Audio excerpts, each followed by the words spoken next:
సంబంధం లేకుండా కవిత గారు రాష్ట్ర కమిటీ పిలిపించారు 4వ తారీఖు నాడు ఇందిరా పార్క్ దగ్గర ధర్నాకు. దానికి మా బీఆర్ఎస్ పార్టీకి ఏం సంబంధం లేదు. ఒకవేళ ఉన్న కేసీఆర్ కూతురుగా కొంతమంది సానుభూతి పరులు కానీ జాగృతి రాష్ట్ర కమిటీ కానీ దాంట్లో పాల్గొనొచ్చు, సక్సెస్ చేయొచ్చు.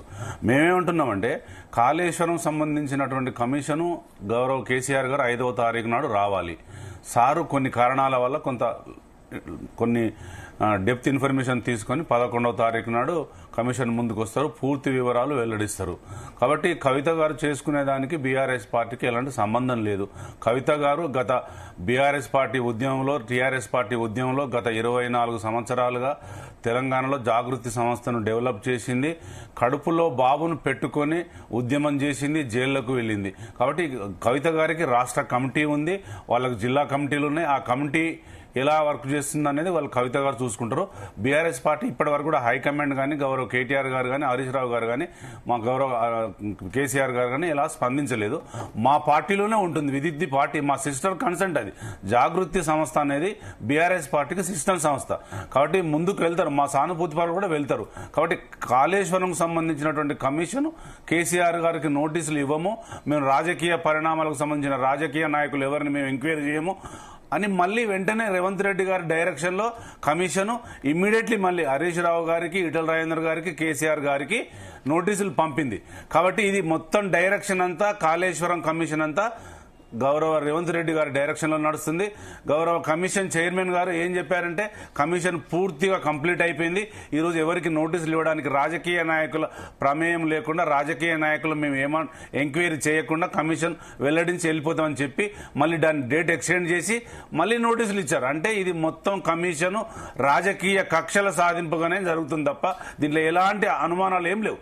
గౌరవ కవిత గారు ఇలా ఇందిరా పార్క్ దగ్గర ధర్నా పెట్టుకుందంటే వాళ్ళ డాడీ గారు ఒక 25 సంవత్సరాలుగా ఈ ఉద్యమాలు చేసి అడ్మినిస్ట్రేషన్ చేసి ఈ దేశంలో నెంబర్ 1 రాష్ట్రంగా తీర్చిదిద్దిన వ్యక్తికి నోటీసులు ఇవ్వడం అనేది ఇది విరుద్ధము. అసలు ఎలాంటి తప్పు జరగలేదు. దానికి ఇవాళ ఇందిరా పార్క్ దగ్గర పిలిపించి వాళ్ళు ఇవాళ ధర్నా చేసుకుంటారు. మా బీఆర్ఎస్ పార్టీకి ధర్నాకు సంబంధం లేదు. కాకపోతే జాగృతి సంస్థ అనేది మా బీఆర్ఎస్ పార్టీ అనుబంధ సంస్థ, మా సిస్టర్ కన్సర్న్ అనుకోవాల్సిందే. దీంట్లో ఎలాంటి అనుమానాలు లేవు. కవిత గారు కూడా ఎలాంటి పార్టీలు పెట్టరు.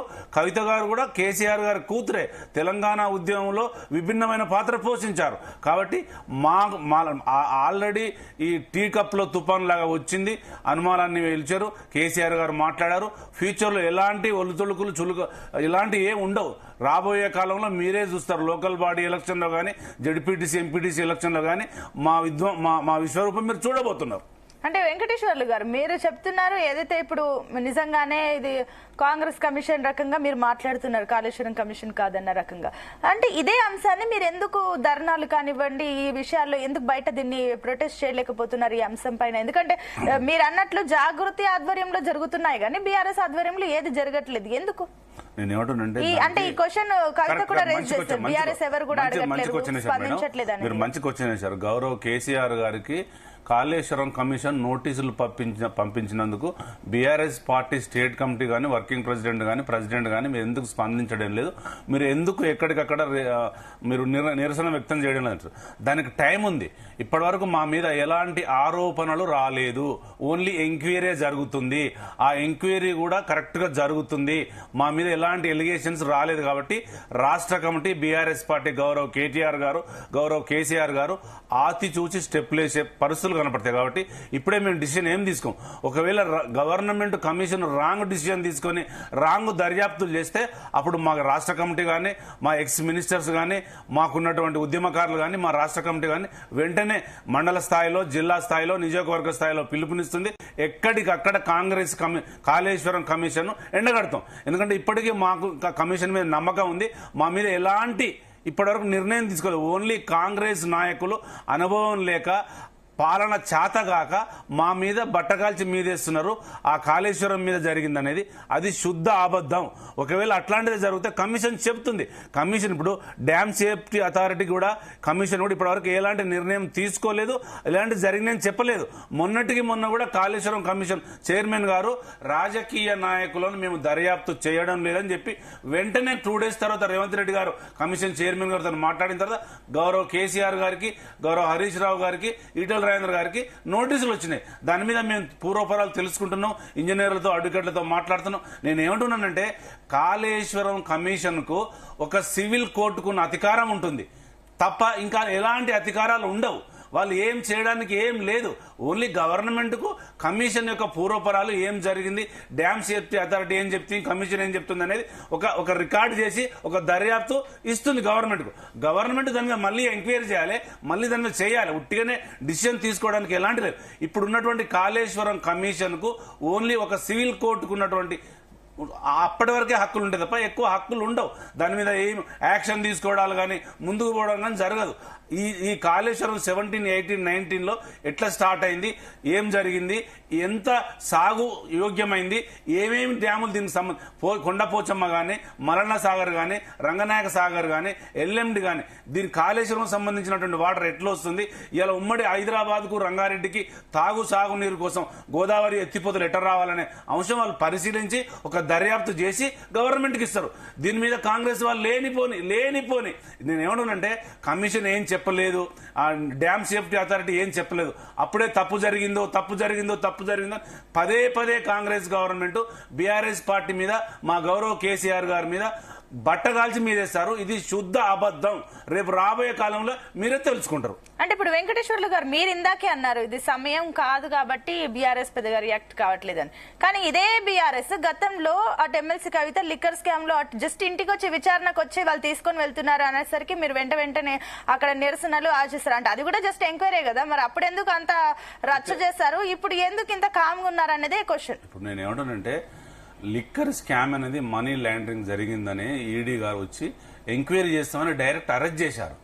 అది బీజేపీ డైరెక్షన్ లో జరిగిన రాజకీయ కక్ష అరెస్టు. దాంట్లో ఎలాంటి ఇప్పుడు సుప్రీంకోర్టు న్యాయమూర్తులు ఏం చెప్పారు, ఇక్కడ మనీ లాండరింగ్ జరిగినట్టు, ఎక్కడ ట్రాన్స్ఫర్ అయినట్టు కనబడడం లేదు, బెయిల్ ఇవ్వడానికి కానీ ఇంకా ముందుకు సాగడానికి కానీ ఆస్కారం లేదని ఇమ్మీడియట్లీ బెయిల్ ఇచ్చారు. అది కూడా రాజకీయ కక్షతో కేసీఆర్ గారిని ఎదుర్కోలేకనే ఇలా ఈడీ కవిత మీద కేసు పెట్టి జైలుకు పంపించింది. ఈ రోజు జైల్లో ఇప్పటికి రేపు మళ్ళీ ఈ మంత్ ఎండింగ్ లో కేసు ఉంది. ఆ కేసులో నీటిగా బయటికి రావడానికి ఆస్కారం ఉంది, కేసు కొట్టేయడానికి ఆస్కారం ఉంది. లిక్కర్ స్కామ్ అనేది స్కామ్ కాదు, అదొక సంస్థ. ఆ సంస్థకు జరిగినటువంటి లావాదేవీలు ఏం లేవు. ఎక్కడ కూడా ఢిల్లీలో జరిగినటువంటి లిక్కర్ స్కామ్ లో అరవింద్ కేజ్రీవాల్ దగ్గర పడితే కవిత గారి దగ్గరికి ఎక్కడ మనీ లాండరింగ్ జరిగినట్టు కానీ, ఎక్కడ మనీ ట్రాన్స్ఫర్ అయినట్టు కానీ, ఎక్కడ మీ ఛార్జ్ షీట్ లో కానీ, మీ ఎఫ్ఐఆర్ లో కానీ ఎక్కడ చూపించలేదు. ఇది 100% తప్పు అని గౌరవ సుప్రీంకోర్టు జడ్జి గారే చెప్పారు. దాన్ని ప్రెస్ లో చూసాము, పేపర్ లో చూసాము. దీని మీద కక్ష సారింపుదే ఉంది తప్ప గవర్నమెంట్ కు కాంగ్రెస్ గవర్నమెంట్ వచ్చిన పాలన మీద దృష్టి పెట్టి ఎన్నో ఉన్నాయి. ఇలా ఉమ్మడి ఆంధ్రప్రదేశ్ లో బనకచెర్ల తీసుకుంటున్నారు. బనకచెర్ల ఇలా గోదావరి నది మీద 79% గోదావరి మన దగ్గర పడుతుంది, 21% వాళ్ళకు పడుతుంది. ఇలా 81,900 కోట్లు పెట్టి వాళ్ళు బనకచెర్ల కట్టడానికి ముందుకెళ్తున్నారు. దాని మీద చెప్పాలి తప్ప కాంగ్రెస్ బీజేపీ. ఇలా 8 మంది కాంగ్రెస్, 8 మంది బీజేపీ ఎమ్మెల్యేలు ఉన్నారు. ఆ బనకచెర్ల మీద ఇప్పటి వరకు ఏం లేదు. ఇమ్మీడియట్లీ ఫాస్ట్ గా డిపిఆర్ సబ్మిట్ చేయండి, మేము బనకచెర్ల ముందు తీసుకొస్తామని గవర్నమెంట్ ఇలా రేవంత్ రెడ్డి గారు, చంద్రబాబు నాయుడు గారు కుమ్మక్కై ఆ బనకచెర్లను కడుతున్నారా? కాంగ్రెస్ కి ఎందుకు స్పందించట్లేదు? గౌరవ మోడీ గారు ఎందుకు బనకచెర్ల మీద అంత ఇంట్రెస్ట్ చూపిస్తుందంటే తెలంగాణ మీద మోడీ గారికి ఉన్న కక్ష ఈ బనక మీద చూపించుకున్న సాగుపడుతుంది. నేనేమంటున్నానంటే గౌరవ మోడీ గారైనా రేవంత్ రెడ్డి గారైనా ఫస్ట్ తెలంగాణకు రావాల్సినటువంటి గోదావరి నదీ తీరంలో జరుగుతున్నటువంటి మాకు రావాల్సిన హక్కులు తేల్చండి, బనకచెర్లను ఆపేయండి. నేనేమంటున్నా కాళేశ్వరం కమిషన్ సంబంధించిన దాంట్లో క్లియర్గా ఉంది. ఇలా కమిషన్ చైర్మన్ గారు చెప్తున్నారు ఏం మేము చేయమని చెప్పి మళ్ళీ ముందుకు వచ్చారు. అంటే ఇది రాజకీయ కక్షలతో కూడుకున్నటువంటి దర్యాప్తు.